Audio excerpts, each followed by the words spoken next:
Yep, 13 days ago, and a brand new poll finds 63% of Republicans trust Donald Trump more than House Speaker Paul Ryan. So what does that say about the direction of the party? Here to weigh in is RNC Chief Strategist and Communications Director Sean Spicer. Sean, when you look at that number, what do you see? I don't see a problem. I mean, Paul's not running for president. Donald Trump is.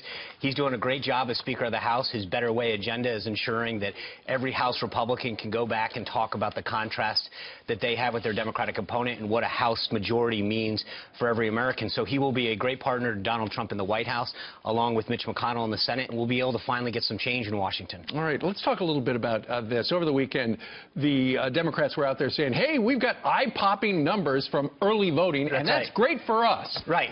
Well, what they don't tell you is that they have to do well in early vote. Democrats historically have done very well in the early vote. Republicans do very well day of.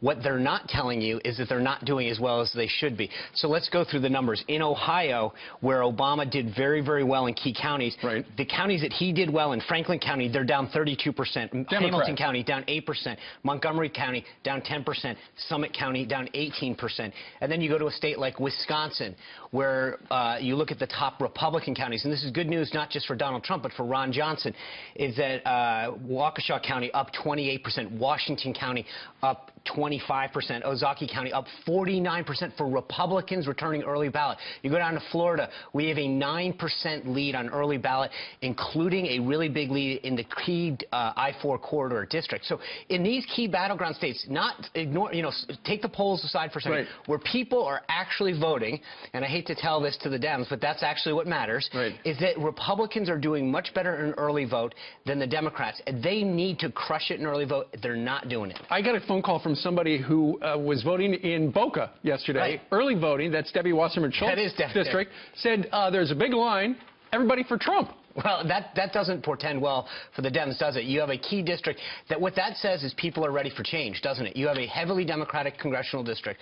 People are coming out to vote for Trump. What that means and what that says to me is that they've had enough with the Washington establishment. They're ready for real change. They're ready to say no more to Hillary Clinton. Sean, quick exit question. The establishment media saying it's over. Look, she's ahead.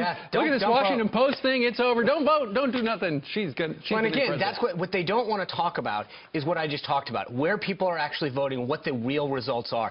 They want to talk about outlier polls or trends that exist. But when you actually look at who's voting and who's not voting, it's the Republicans that have the intensity and the excitement for a message of change. All right. Sean Spicer, who's hoping he's going to be very enthusiastic and intense. I need to go to Boca today to check that out personally. All right. Talk to you in November. Absolutely. All right.